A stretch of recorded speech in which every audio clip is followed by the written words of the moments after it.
Hello, cooking enthusiasts. Today's video will hopefully be relatively short and sweet. I know the Koji videos have been very long, but today we're switching gears and talking about my personal ultimate cheeseburger.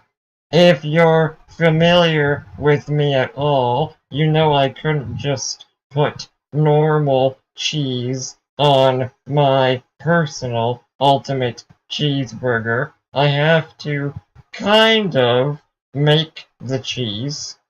If you've seen my cacio e pepe cheese slice video, you'll know I'm a big fan of the technique to use sodium citrate and give essentially any type of cheese the texture of processed cheese. And now, obviously, I did not invent this technique at all, but I am going to do something that I personally haven't seen done. We are going to make two different types of sodium citrate cheese and marble them together to make a custom marbled cheese slice. You could obviously apply this technique to a variety of cheeses, but for a cheeseburger, I'm going to really embrace that flavor profile. The one cheese we are processing is just a straight up sharp cheddar, and the second cheese is going to be a mild cheddar that we are partially going to broil beforehand. So let's focus on the broiled or charred cheese first. What I did was take 200 grams of mild cheddar and chopped it up into cubes with 40 grams of butter and actually 30 grams of milk powder. I then broiled it in my toaster oven at a relatively high heat until it looked like this.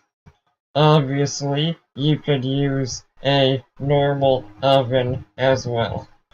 Once I was happy with the color and the aroma, I combined the entire mixture with 100 grams of regular unaltered cheddar and 125 mils of smoked water. Again, you could use regular water, and I should probably make that video on smoked water eventually. Later in the video, you'll notice that the charred cheese mixture is also a little bit thick, so you may want to add an additional 20 or 30 mils of water. And of course, that mixture got 10 grams of the all-important sodium citrate, and all of that was in a jar for easy heating and blending. The sharp cheddar mixture was even simpler. Just 300 grams of sharp cheddar, 40 grams of butter, 125 grams of regular water, and 9 grams of sodium citrate. I left both of my mixtures in a 75-degree circulator for about an hour, but you could also potentially do this on the stove, but I prefer the control of the immersion circulator. Once everything was nice and melted, I blended the sharp cheddar mixture first and transferred it into a Ziploc to go back in the circulator and stay warm while I was blending the second cheese mixture.